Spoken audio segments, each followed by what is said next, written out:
téléspectateurs, chères téléspectatrices, bonsoir. L'Église, ministère de Restauration, vous salue et vous remercie d'être venus nombreux assister à cette émission qui passe chaque mardi de 20h15 à 21h et chaque samedi de 15h15 à 16h. Dotomo ozongisa boyokani epesi bino matondi mpe tombeli bino boye bolamu na manaka maye bolingaka mpe bomesana kolanda mikolo miso ya mibale kobanda ngonga tuku mibale na zomi na mitano kino tuku mibale na moko na libungu tulu mpe oyo ezongaka bongo mokolo ya poso na ngonga ya zomi na mitano na miniti zomi na mitano kino kokende kosila na minite ngonga ya zomi na motoba na libungu tulu mpe na yango. Il est écrit dans la parole de Dieu que lorsque 2 ou 3 sont rassemblés à mon nom, je suis au milieu d'eux. Et comment kati na buku na nzambe ete pai batu basangani mibale to basato na kombo na mokonzi alaki bozalisa mibwaye. Nous saluons la présence du Saint-Esprit au milieu de nous. Topesi mbote na bozalisa molimo mo santu kati na biso. Et notre prière est qu'il prédispose chacun de nous à suivre cette émission très attentivement.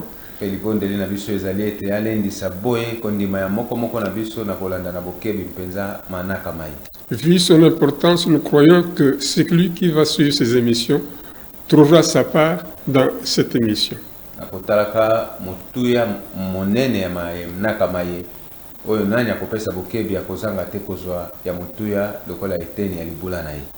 Nous vous souhaitons une bonne audition. Amen. Amen. Le message de ce jour, il est intitulé « L'amour de Dieu ».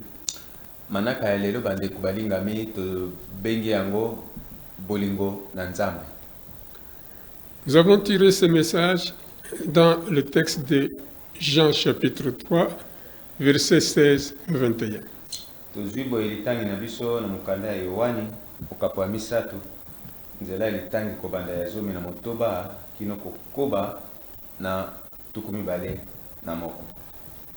Avec l'interprète, il va nous lire cela en français et après en lingala aussi.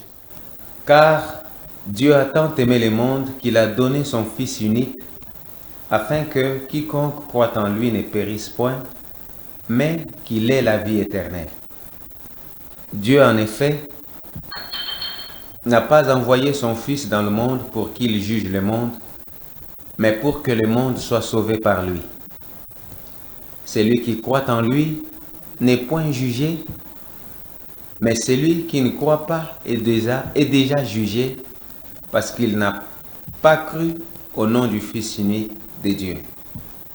Et ce jugement, c'est que la lumière étant venue dans le monde, les hommes ont préféré les ténèbres à la lumière, parce que leurs œuvres étaient mauvaises.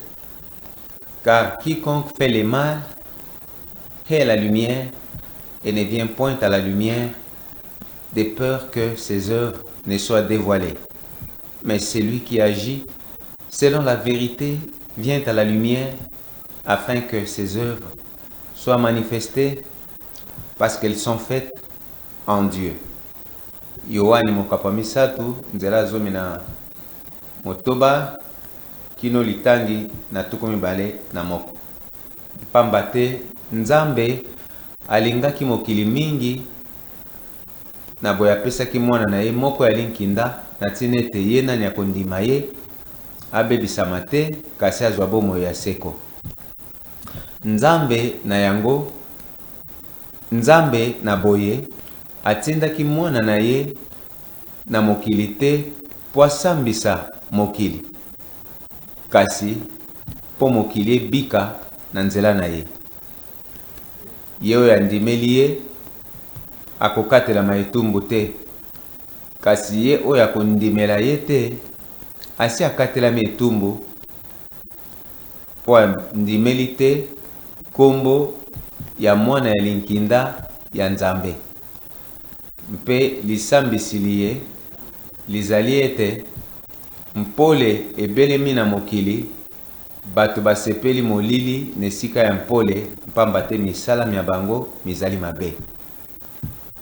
pamba te ye nani azali kosala mabe alingi mpole te mpe azali kobelema te na mpole na kobangaka ete misalami ya ye mibima na mpwasa mpe ye oyo azali kosala engebene na bosolo abelemi na mpole na ntina ete misalami ya ye mitalisama pamba te mizali misalami emisalemi na Nzambe. Amen. Amen. On nous dit que l'amour de Dieu, tel que décrit dans Jean 3,16, n'est ni statique, ni centré sur soi. Il est ouvert à tous les hommes et les attire. Et le bameli biso solo ete bolingo na Nzambe na lolengo etalisameli na nzela ya makomi masantu ezali te telemi ngwi to ezali koningana te kasi ezali bolingo oyo ezali kotangatanga pamba te palanganisami epai na bato bikela mobiso na se na moi. Dieu révèle ici la nature et les fondements de toute relation d'amour véritable. Kola sosolisi biso awa ete likonzi to pe kosimba makasi lolenge lozalisami ya bolingo oyo ya solo. Dieu a tellement aimé le monde qu'il a donné son Fils unique afin quiconque croit en lui ne périsse point, mais qu'il ait la vie éternelle. Kola alingaki mokili meke na boya tindaki mwana na ye mei ya linkinda na tina ete ye nani akondima ye abebisama te kasi azwa solo bomoi na seko. C'est vraiment un grand prix que Dieu a payé pour témoigner son amour pour nous tous. Eza solo mbano makasi papa afutaki mpona koyeba na kofutela biso bikela mobinso na se na moi. Jésus a accepté ce sacrifice suprême qui est considéré comme la sanction que nous les hommes méritions, car c'est nous qui avions péché.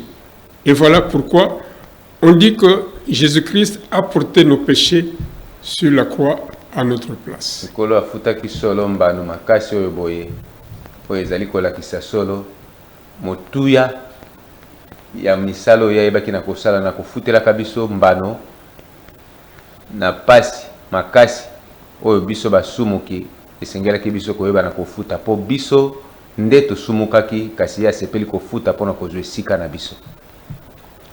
En retour, Jésus nous a offert la vie éternelle qu'il avait acquise pour nous tous. Na boye nkola yebi na kosala boye na tina na kopesa biso bomoi na seko yeme ya sepelaki kozwa mpona biso molongo mobimba. En apportant la bonne nouvelle de Jésus-Christ à d'autres personnes pour le pardon de nos péchés, faisons-le avec le même amour comme l'amour que Jésus-Christ a fait pour nous. Nako memaka sango oyo boya bolingo na Nzambe mpona bikela mobinso tosala yango solo mpona bolingo mpona mokonzi na biso pe nkolo Yesu Kristu na lolenge oyeme asalaki yango mpona bato ya molongo mobimba. Pour cela, mpona yango nous devons à notre tour renoncer premièrement au confort, à la vie facile, pour que d'autres personnes viennent se joindre à nous et recevoir aussi l'amour de Dieu. Mpona yango esengeli pe biso to yekolaka koboya to kobwakisa bomo ya elengi ya nyekese mpe koyeba na kosepela lisusu te na yango na tina ete totika esika na ndala na nkolo na biso mpo ete basusu mpe na nzela na biso bakoka kokutana na bolingo oyo boye mpe koyeba Kristo yango. L'idée de la vie éternelle effraie certaines personnes likanisi ya bomo ya seko ebangisaka bato basusu qui ne tiennent pas du tout à ce que leur vie soit exposée à la lumière du bien. oyo balingaka penza lisusu te kotika bomo na bango ebima na mpwasa ya misala oyo ebatami. Car la pensée de ce que sera révélé les effraie. Pamba te likanisi evandi bango na motema oyo bango baza kobomba to kobatamisa ezobangisa bango. Ils ne veulent donc pas être transformés. Balingi te na boye mbongwana ingela. Ne soyons pas surpris s'ils se sentent menacés par notre désir d'obéir à Dieu et de faire ce qui est juste, car ils craignent que la lumière Il craint que la lumière qui est à nous se mette en évidence et l'obscurité qui est dans leur vie. Tokamwani te ndenge ya kobika ya bandeko boye oyo bazwami na kati ya kobanga ntango na ntango ete misalami ya bango ya nkuku mikoka kotalisa mampoasa ntango oyo nguya ya mpole ya Nzambe ekoyeba na kokweya kokita na bomoi na bango. Quant à nous, au lieu de nous décourager, esika ya kolemba nzoto, continuons de prier pour qu'ils découvrent un jour qu'il faut infiniment mieux vivre dans la lumière que de vivre dans les ténèbres. Elongo bani ntina na biso kokoba kobondela mpona bango na ntina ete molimo na Nzamba sosolisa bango ete eza malamu mingi kokoba kobika na se lilingi ya mpole na esika ya koumelaka na se ya kazaka ya misala ya molili. Il ne faut pas confondre la vie éternelle avec le prolongement de notre vie mortelle. Tosala keba ya kobungisa mayele te kati na oyo ezali bomoi ya seko mpe kobendisama ya bomoi na biso ya ntango moke na se na moi. La vie immortelle, c'est plutôt la vie de Dieu manifestée en Jésus-Christ. Bomoi oyo ezokufa te ezali solo bomoi na Kristo Yesu oyo bomoi ya Nzambe oyo etalisameli biso na nzela na Kristo Yesu. Cette vie immortelle bomoi oyo ezanga suka donne l'assurance de l'éternité. Pesi bongo bolendisami ya seko. C'est-à-dire que nous ne connaîtrons plus la mort, Elingi kolobete tokoyebaka lisusu kufa te ni la maladie, ata bokono, et il n'y aura plus d'ennemis pour nous causer du mal, tokozalaka lisusu na banguna te oyo bakoki kosala biso kopesa biso pasi, ni pour nous conduire à commettre des péchés. nto mpe mpona komema biso kosala mabunga. Ceux qui ne connaissent pas Christ bayebi Kristo te agissent comme s'il n'existe rien au-delà de leur vie sur cette terre. babikaka lokola bato oyo bazokanisa ete lokola eloko mosusu ezali te koleka bomoi na bango na se na moi, C'est-à-dire après la mort. elingi koloba ete bomoi nsima na kufa. Bien-aimés, Balingami, nous souhaitons que vous receviez cette nouvelle vie par la foi. tolingi solo ete boyamba bomoi bwa sika na nzela na kondima. Cette foi vient quand tu crois que Jésus-Christ est le Fils de Dieu et que Jésus est mort sur la croix pour nous, pour la rémission de nos péchés. Kondima oyo makambo tokoloba ebelemaka ntango moto andimisami solo ete Yesu Kristo azali mwana Nzambe oyo abelemaki na se na moi mpona basumuki mpe akufaki na ekulusu mpona kokumba mabunga na biso Et pour que nous soyons sauvés. mpo biso toyeba na kobika. Nous devons savoir, mes frères et mes sœurs, que Dieu nous aime tant. bandeko balingami basi mpe babale esengeli biso toyeba malamu ete nkolo alingi biso mingi mingi mpenza. Et c'est pour cela qu'on dit qu'il a donné son Fils unique afin que quiconque croit en lui ne périsse point. Yango tala ntina azwaki epusa ya kopesa bomoi na ye bomoi ya mwana na ye kokufela mokili na ntina ete ye nani akondimela ye azwa lobiko. On nous dit que Dieu a un plan merveilleux pour chacun de nous. aloba na Nzambe sosolisi biso ete nkolo aza na manaka malamu mpona moko moko na biso. Qui que tu sois Ozala nani, un voleur, que tu sois un brigand, un meurtrier, moyibi mobomi, Dieu veut que tu changes et qu'à la fin de ta vie, tu puisses connaître toi aussi une vie éternelle. nkolo alingi solo ete na suka ya bomoi na yo oyeba na kokutana na bomoi moko ya seko. Tout ce que nous venons de dire, c'est bien les entendre, mais le mettre en pratique, il faut entrer dans la maison de Dieu et c'est là qu'on trouvera des personnes appropriées qui nous aideront à mieux mettre en pratique tous ces enseignements que nous sommes en train de donner en ce moment. Nyonso ezali biso koloba ezali malamu kasi mpona kobika yango esengeli kokota na bozalisami ya Nzambe oyo ezali bongo etonga ndako na ye epai wapi eza na bato nkolo alendisa abongisa oyo balongo bani mpona kosunga biso kobika na bozindo mpe na bosikisiki oyo nyonso ezali biso koloba. Donc nous répétons encore selon Jean 3,16, car Dieu a tant aimé le monde qu'il a donné son Fils unique afin que quiconque croit en lui ne périsse point mais qu'il ait la vie éternelle. Beti lisusu sete pona kozongela ete Biblia alobi pamba te Yawe alingaki mokili mingi na boye apesaki mwana na ye moko ya linkinda na ntina ete ye nani akondimela ye apengolisama te kasi azwa solo bomoi ya seko. Dieu, en créant Adam et Ève, il les a placés dans le jardin d'Éden avec toutes les conditions convenables pour qu'ils puissent vivre dans la paix, dans la tranquillité, sans maladie, sans aucun souci. Kolo tango akelaki Adamu mpe Ewa atiaki bango na kati na elanga na kimia esika esengo azangi likeleli bazalaki na kobika na ndenge ya malamu bokono te pasi te mitungisi moko te po likanisi na ye ezalaki babika malamu mpe malamu penza. Tout ce qui se trouvait dans le jardin d'Éden était à leur disposition. Nyonso ezomaki na kati ya elanga na Edeni ezalaki po bango basalela. Ils devaient cultiver dans ce jardin d'Éden, ils devaient s'occuper de tout ce qu'il y avait comme animaux, tout ce qu'il y avait comme oiseaux, et tous ces êtres, c'est l'homme qui les dirigeait. Biloko biso bizwamaki na kati ya elanga na Edeni ezalaki mpona bango bayeba na kosalela bazwaki ndingisa ya kolona bakokengela pe nyonso ezwamaki na kati ezalaki bango na banyama ndeke bazwamaki na kati bango moko nde bapesaki yango ata bakombo. Et Dieu, comme un beau père de famille, devait descendre chaque fois dans le jardin d'Éden pour s'entretenir avec nos premiers parents. Nkolo na bolingo na ye mpe motema ya botata azalaki koyingela na elanga pokwa nyonso mpo oyeba na kosola na baboti na biso ya yambo. Et par amour pour nos hommes, il leur a donné des instructions, c'est-à-dire qu'il ne fallait pas manger les fruits de l'arbre de la connaissance du bien et du mal.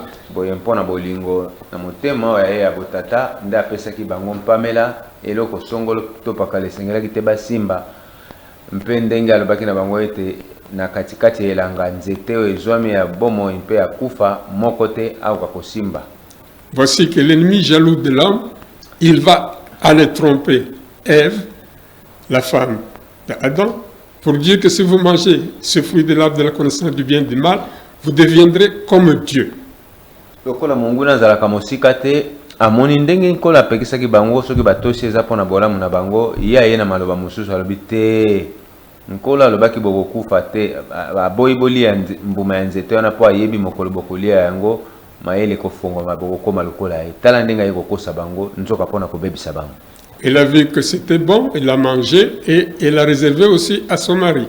Ye mobali Adamu azwaki mbuma abuki ekila alei mpe azwi ndambo amemeli oyo aye molongani. Ils se sont rendus compte qu'ils ont péché contre la loi de Dieu et Dieu les a chassés du jardin d'Éden. Mwasi aliaki mbuma mpe amemeli mobali oyo aye boye nsima na bango kozanga botosi mpe limemi na maloba na Nzambe bapamelamaki epai na Yawe mpe babengani misamaki uta na elanga. Voilà pourquoi on nous dit dans la parole de Dieu, dans Romains 3:20, car tous ont péché et sont privés de la gloire de Dieu. Boye baloma mokapo ya tuko mokanda ya baloma misato tuku mibale na misato elobi na biso ete pamba te bato banso basomukaki mpe bamipekisi nkembo na Nzambe. Mais Dieu ne pouvait pas nous laisser abandonner à nous-mêmes. Boye nkolo oyo kotika biso te tosundola mabiso mei. Il a consenti à un sacrifice suprême d'offrir son Fils Jésus-Christ sur la croix, afin qu'en versant son sang sur la croix, ce sang nous lave, nous purifie du péché que nos premiers parents ont commis. Boye azwaki mokumba ya kondima penza komema ngambo ya pasi pe mikumba na biso na kotangisaka makila na ye na ngomba na ekulusu na Golgota mpo ete biso tozwa bolimbisi ya mabunga oyo baboti na biso ya yambo bayebaki na kosala. Et à partir de ce moment, les relations entre Dieu et sa créature ont été rétablies. Solo kobandisama na ngonga ena bo yokani boye bobebisamaki kati na biso bikelamu mpe nkolo na biso mokeli ebaki boye na kozonga. C'est pourquoi on dit dans la parole de Dieu que Jésus-Christ est le seul chemin par lequel l'homme peut atteindre Dieu. Boye na Biblia ekomami ete nkolo Yesu azali nzela obe moko ya linkinda oyo pesameli biso bato pona koyeba na kobelema na tata. Il est écrit ainsi dans Jean 14:6, et c'est Jésus qui parle: je suis le chemin, la vérité et la vie. Personne ne peut aller au Père autrement que par moi. boye ndenge ekomami na mokanda ya yohani mokapa zomi na mine nzela motoba nkolo yesu nde azali koloba mpamba te nazali nzela solo mpe bomoi na boye moko te akoki kobelema na tata soki alekeli na nzela na ngai te. D'où nous devons recevoir Jésus-Christ dans notre vie na boye litomba mpo na biso koyeba na kondimela nkolo yesu kristo et l'accepter comme notre Seigneur et Sauveur personnel. mpe kondimela ye solo lokola mokonzi mpe mobikisi na biso mei. Nous allons ainsi connaître et expérimenter l'amour et le plan de Dieu dans notre vie. nde boye tokoyeba na kososola malamu oyo ezali bongo bolingo mpe manaka ya yawe nzambe tata ntina na bomoi na biso. Comment allons-nous alors recevoir Jésus-Christ dans notre vie? Jésus qui est esprit, on ne le voit pas. boye ndenge nini tokoki kondima nkolo yesu kristo mpe koyamba ye na bomoi na biso ye oyo azali molimo tomonaka ye te. La parole de Dieu nous dit que c'est par la foi. Biblia liloba na nzambe asosolisi biso ete na nzela ya kondima. Et cela est écrit dans le livre de Jean 1, verset 12, ceci. mpe yango ekomami solo na mokanda ya yohani mokapa yambo nzela ya zomi na mibale ekomami boye. Mais à tous ceux qui l'ont reçu, kasi na bayebanso bandimi ye à ceux qui croient en son nom, na baoyo bandimeli nkombo na ye il a donné le pouvoir de devenir enfants de Dieu. epesa bango solo makoki ya kokoma bana na nzambe.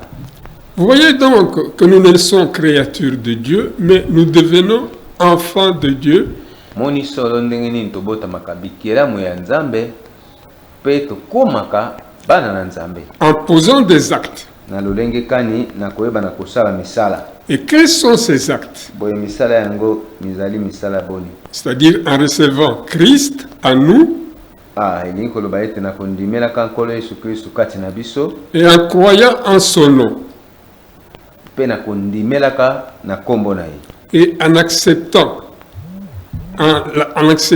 dans notre vie. mpe na kondimaka ye na kati na bomoi na biso. Nous recevrons ainsi ce qu'on peut dire le certificat d'acte de naissance céleste de la part de Jésus-Christ. boye ntango tosali lolenge boye nkolo asengi tokoyeba na kozwa bongo lokasa oyo ezali kondimisisa to mpe kotalisa solosolo ete tokomi bana na nzambe. Lequel certificat nous donne droit de devenir enfants de Dieu.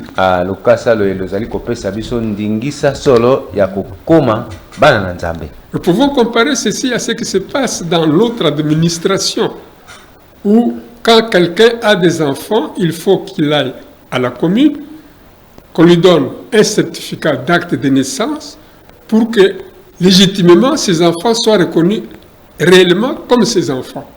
ndenge tomonaka na mokili ndenge esalemaka na moboti akei na commune epai wapi akei kotalisa solo ye nde azali moboti ya mwana songolo to pakala mpe bayebi na kopesa ye lokasa oyo ezotalisa solo ete ye nde azali moboti ya mwana wana.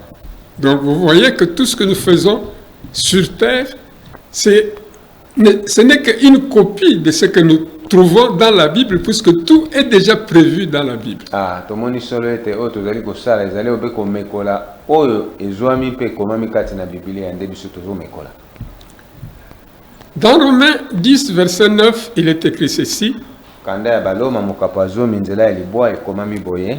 Quand je confesse de ma bouche le Seigneur Jésus-Christ, ntango natatoli na bibebo na ngai nkolo yesu kristo mokonzi, et quand je crois dans mon cœur ntango nandimi na motema na nga que Dieu le Père l'a ressuscité d'entre les morts, ete yawe nzambe asekwisaki ye kati na bawei, eh bien je suis sauvé. na boye solo nabikisami. Après avoir dit ceci, on nous dit dans la parole de Dieu, dans Apocalypse 3, verset 20, ce qui suit. na nsima na kososola makambo nyonso toyoka ndenge na apocalypse balobi na biso ekomami boye. Ça, c'est Jésus qui parle. awa nkolo na biso yesu kristo nde azoloba na mokanda ya emoniseli mokapa misato nzela tuku mibale na Voici, je me tiens à la porte, alobi tala na telemi na ekuke je frappe. nazali kobeta. Si quelqu'un entend ma voix et m'ouvre, soki moto ayoki mongongo na ngai mpe afongoleli ngai, j'entrerai chez lui, nakokotaka epai na ye, je souperai avec lui et lui avec moi. nakolia elongo na ye mpe ye elongo na ngai. Mon frère et ma sœur, qui est Ndeko en na ngai. train de me suivre à la télévision. balingami bozali kolanda biso na etando mpe na lolaka. Jésus-Christ vous parle également dans votre cœur. Nkolo Yesu Kristo azali sika awa mpe kolobela bino na mitema na bino. Si vous n'avez jamais cru en lui, Soki na ino bondimela yete. si vous ne l'avez jamais reçu, Soki na ino oyamba yete. l'occasion vous est présentée maintenant. Libaku lipesameli bino sika awa. Il vous demande qu'il toque à la porte de votre cœur. Alobi na bino solo azali kobeta na ekuki ya mitema na bino. Si vous lui ouvrez votre cœur, il va entrer dans votre cœur. Soki ya bofongoleli ye mitema akokota na mitema na bino. Il va partager ce que vous pouvez manger avec lui. Koyeba na kokabola na bino oyo bokoki kolia elongo na ye. C'est-à-dire qu'il deviendra partenaire avec vous. Ni koloba solo eta kokoma molingami ya mosala elongo na bino. Donc ici, notre Seigneur Jésus-Christ nous invite à venir partenaire avec lui. Boye nkolo Yesu Kristo azali kobwaka mbela mpe asengi biso tokoma balingami ya mosala elongo na ye. C'est-à-dire à faire ou à entrer en partenariat avec lui. Lingi koloba ete kokota bongo na bozindo ya mosala ya bondeko ya mosala elongo na ye. Et un partenaire, c'est-à-dire quelqu'un qui partage avec nous des moments de joie, aussi bien que des moments de paix. Boye molingami ya mosala ezali moto ya kabolaka na bandeko bangonga ya malamu ya esengo pe bangonga oyo etungisami. N'oubliez pas que sur cette terre, c'est difficile de trouver un homme qui a tout ce qu'il cherche. Yebani ete na se na moyo oyo ezali pasi okutana na moto azali kokutana na nyonso azali na yango kosenga. Un homme qui n'a pas de problème. Moto aza na makakatano te. Mais Jésus-Christ nous invite à ce que lui devienne notre partenaire. Et toutes les fois que nous sommes en difficulté, nous invitons Jésus-Christ, il sera avec nous dans ces difficultés pour nous aider, pour surmonter ces difficultés, pour comprendre les différents problèmes qui se posent parfois dans notre vie. Boye tango na tango yokutana na biso na mikakatano makambo ya motindo na motindo nkolo akozala wana mpona koyeba na kotelema mpa mitalisa lokola mbano to eyano ya mikakatano ya mikoki kokomela biso na bomoi. Et quand nous sommes dans la joie, nous devons aussi les remercier, puisque nous devons reconnaître que c'est Dieu qui nous donne cette joie, c'est Dieu qui nous protège. Boye tango mpe tozwami na kati esengo esengeli totonda yawe pamba te ezali ye me nzambe nde abatelaka biso. Donc ça, c'est une opportunité à ne pas rater. Si vous n'êtes pas encore au courant de ça, voilà l'occasion qui vous est présentée. Oyo eza libaku ya kozwa yango mpenza na pete te soki oyebaki yango te tala libaku malamu likomeli yo owelisa. Maintenant, nous allons faire la prière, puisque tout à l'heure, nous avons dit qu'il faut inviter Jésus-Christ dans notre vie, le recevoir, et puis l'accepter comme notre Seigneur et Sauveur personnel. Sika tolingi kosala libondeli ya boyambi mpona kobelema kosenga na nkolo azwa esika na bomoi na biso. Premièrement, nous avons la prière d'acceptation adressée à Jésus-Christ. Yambo tozali na libondeli ya bondimisami to ya boyambi nkolo Yesu Kristo. Deuxièmement, prière de renoncement adressée à Satan. Ya mibale libondeli oyo tozali kotalisa na Satana monguna na biso. Qui est l'ennemi de Dieu, qui est aussi notre ennemi. Azali monguna na Nzambe pe monguna na biso. Et troisième prière, c'est la prière d'action de grâce adressée au Saint-Esprit de Dieu. Libondeli ya misato ya bozongisi matondi oyo tozali kotalisa yango epai na molimo mosantu. Prière d'acceptation, elle est annoncée de cette manière. Libondeli ya boyambi totalisaka yango lolenge boye. Seigneur Jésus-Christ, nkolo Yesu Kristo, je reconnais que jusqu'à présent, j'ai dirigé seul ma vie. andimisami solo kino ngonga yete natambusi bomoi na ngai ngai mei. Je te demande pardon pour cela. Sengi yo bolimbisi mpo na yango. Je reconnais que toi, tu es mort à la croix de Golgotha à ma place.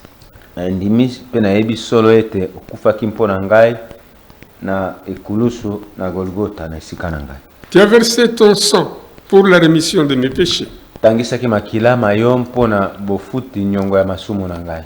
pour le rétablissement des relations entre Dieu et ses hommes. Et pour que je puisse avoir aussi accès à la vie éternelle.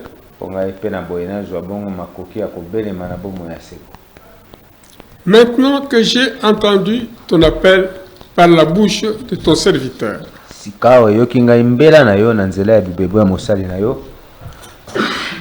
je t'invite, Seigneur Jésus-Christ, à entrer dans ma vie,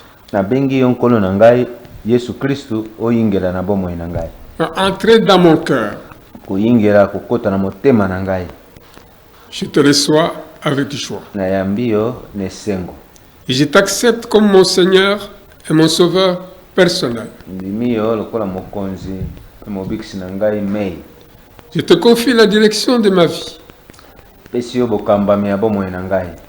Tout mon corps est ainsi devenu le temple du Saint-Esprit.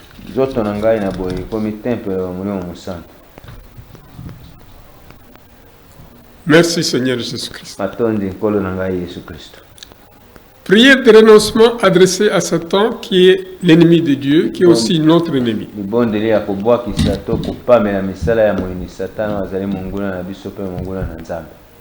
Je ferme mon poing pour montrer que nous sommes devant un combat. Toi, Satan, je t'informe qu'à partir de ce soir, mon frère et ma sœur, nous avons donné notre vie à Jésus-Christ. Nous lui appartenons corps, âme et esprit. Nous renonçons à toutes tes œuvres. Nous te chassons de nos vies, de toutes nos familles, de tout ce que nous entreprenons comme travail. Nous te signalons que le sang de Jésus-Christ nous couvre de la tête jusqu'aux pieds.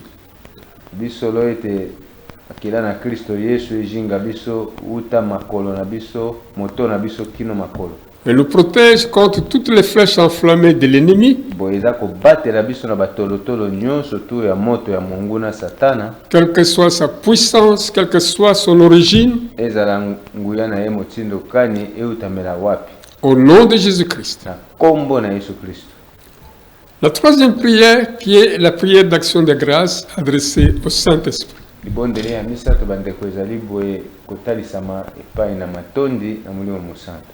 Avant sa mort,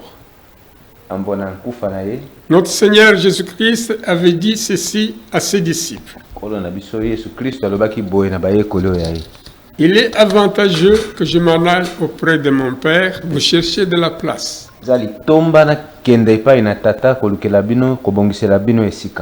Puisqu'il y a beaucoup de la place dans la maison de mon Père.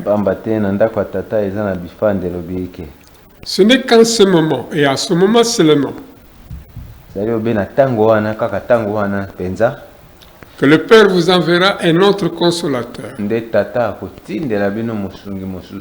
l'Esprit de vérité, qui vous conduira dans la vérité. Cher Saint-Esprit, merci d'avoir convaincu mon frère et ma sœur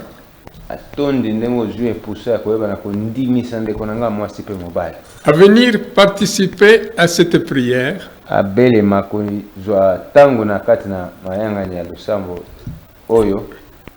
et accepter à donner sa vie à Jésus-Christ. Cher Saint-Esprit,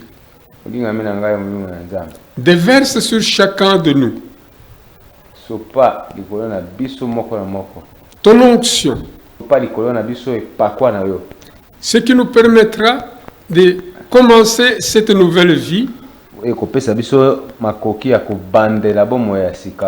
sous ta direction et de ne pas nous éloigner de la volonté de l'Éternel notre Dieu.